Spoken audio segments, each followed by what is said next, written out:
January 21st, 1989. Alrin, Texas. This will be my first journal entry on Windows 3.0's newest program, Microsoft Word. It's funny how slowly technology is advancing. My name is Isaiah J. Nibotro. However, I would rather go by Professor Nibotro. I never got my degree in any form of science. In fact, I've never even attended school. But my father, James Nibotro, taught me everything I know about robotics and computer programming. He was one of the designers of the first computer, but he requested to not have his name be put out like all the others for the same reason I never went to school or college. He's a white supremacist who believes all who are not Caucasian straight males with nothing wrong with them, being something like autism or diabetes, or what he called imperfect. He was everything you could ever imagine. He praised Adolf Hitler and believed everything he did was right, but never admitted it because he was trying to make me a younger version of himself. He never let me play with other kids as a child or date any girl as a teenager, or ever let me leave the apartment for years until he passed away. He wanted me to make the world pure, but I wasn't into that. I took all the knowledge he gave to create something he would despise, something that could get inside other people's heads and change their thoughts from hatred or racism to acceptance of everyone. I haven't thought of a name, so for now it will be known as Project Subconscious. April 25th, 1994. I've done all the required research on anything discriminated in the past, including ways people dress or what conditions they have. I believe with this experiment I'll be able to finally make world peace, a place with no hatred for the color of someone's skin or their religion. I've planned everything out. This project would need to be alive to understand humans and how they think, so we can change their thoughts without them even knowing it was inside them. I also wanted to make this being genderless, but some would say that that is unfitting. So as a beta, I will make it male and work on a way for it to change its gender at will. This being has no difference in gender besides color. Black and red represent male, and black and blue represent female.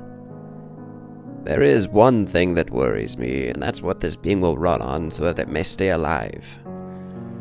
At first I wanted to use electricity, but I'm worried that the little sparks will go out in the blood of whoever is inside it, will conduct and kill both the experiment and the host. I have made the base of the experiment being held in a containment cell my father made for stem cell research. It is being sustained by the power of the apartment building. No one even knows that this room exists. I've kept it well hidden from the world so that I don't have to get a job. That will just get in the way, and I don't have too long to live. I am 55. November 24th, 1998. I figured it out back in 1995. I must use blood so that it can be sustainable, just like all other living beings. Plus, it can absorb some of the host's blood to stay alive without taking too much from them, of course. This leads to one problem. Where do I get the blood I need?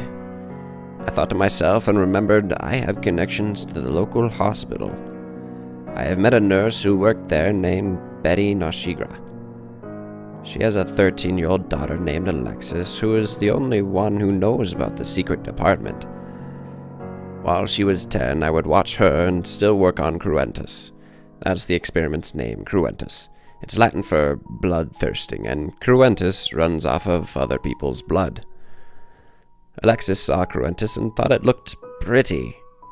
At this point, Cruentus was a shining white sphere, like a star. But I warned her not to touch it, and she understood. She kept the lab and Cruentus a secret from her parents. My apologies, I seem to be rambling a bit too much. Betty gathered all the leftover blood she could get and secretly gave it to me. All of the blood they had was in my possession. I have no idea how long it would take before Cruentus has enough power to become a physical entity. With the limited amount of blood I could get from Betty, without the other workers noticing a shortage of blood, I only get 2% after 3 years of blood.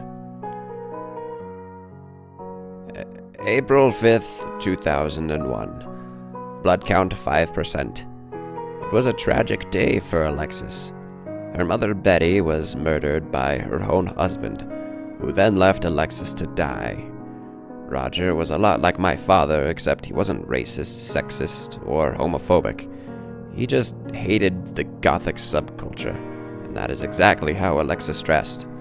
Now, that's not the reason why he killed Betty. No, the reason is because she was addicted to sex, and Roger could never please her.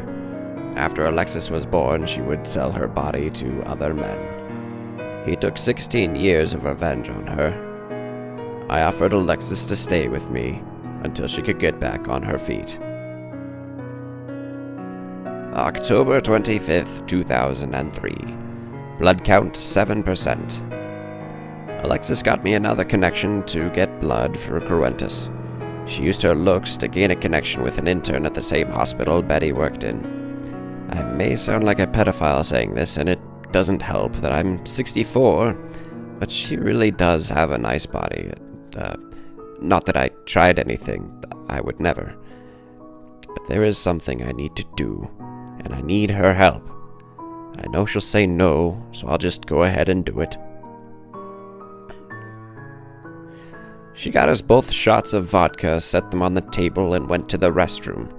She is young, but this must be done. I drugged her shot, and she fell for it. I hope she can forgive me for what I am about to do.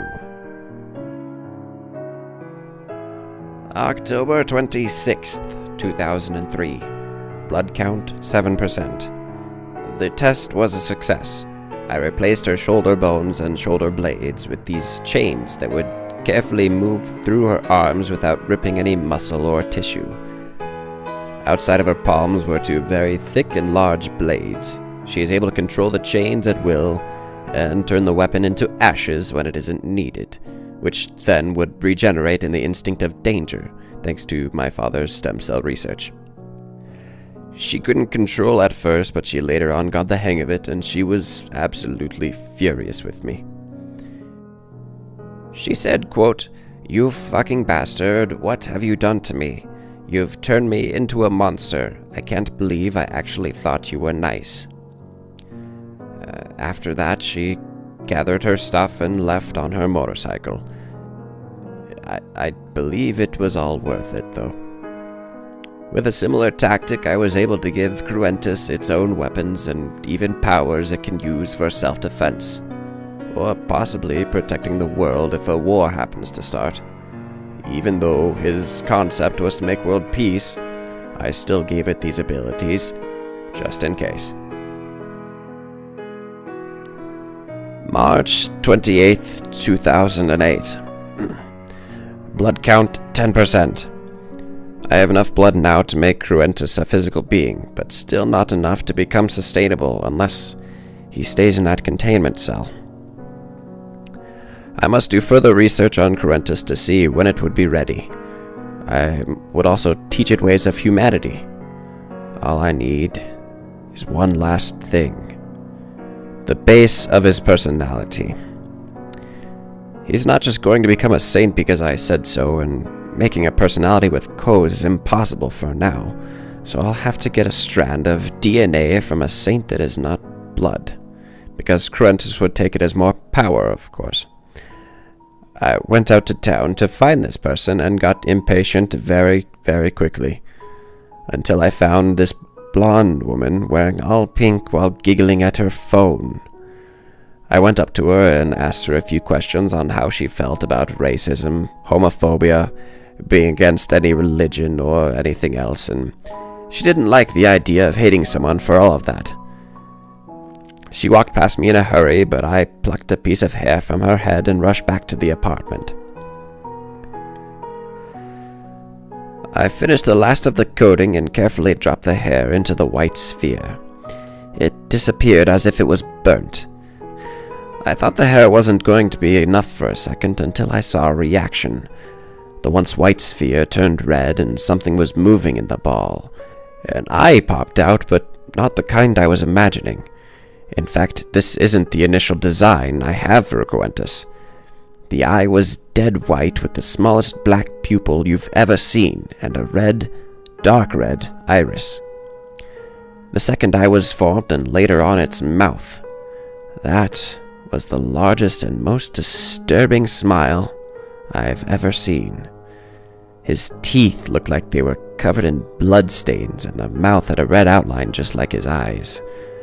While his eyes were only twice the size of normal human eyes, his mouth was 3 times the size of a normal human. And no matter what, it wouldn't stop smiling. I couldn't bear to look at this abomination any longer, but I couldn't stop staring at it. It stared at me as I put my hand on the glass, hoping for some kind of reaction. It started glowing a darker shade of red that I assumed to be its neutral state. Then it exploded along with the glass container, which sent me flying into the wall. A shard of glass was shoved into my shoulder in the explosion, and as I screamed in pass, I saw it slowly creep upon me. It looked around and found my notes on Project Subconscious, and read them all faster than anyone else could, but burned them all when he finished and destroyed the machine he was connected to.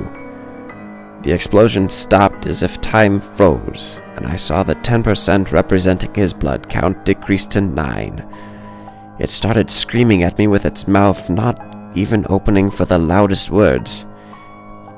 He just had that same smile that would never open as he screeched at me. "Give me more power."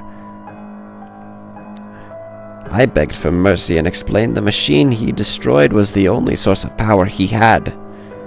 He said, "Fine, I'll just get my own." He quickly went through the ceiling, and I saw 2 spheres fly out in different directions. One went northeast, and the other went northwest. There was nothing I could do but pray he faded away and died because of the lack of blood. God forgive me for making the abomination, and making others go through all this trouble just for me to finish it.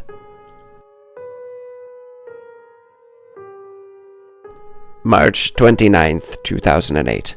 I confronted the girl I got the DNA from and asked a few more questions. She was concerned about the cast on my left shoulder, but I got her to ignore it. But none of the answers she gave me helped as to what could have caused Cruentus to do this.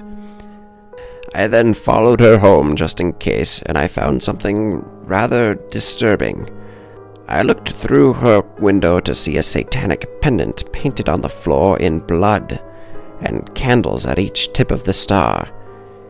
She had killed a cat performing some ritual. I left and ran as fast as I could. What have I done? I did the exact thing that I was trying to get rid of and judged others on appearance. I really do hope Cruentus doesn't cause any damages and dies from the lack of blood.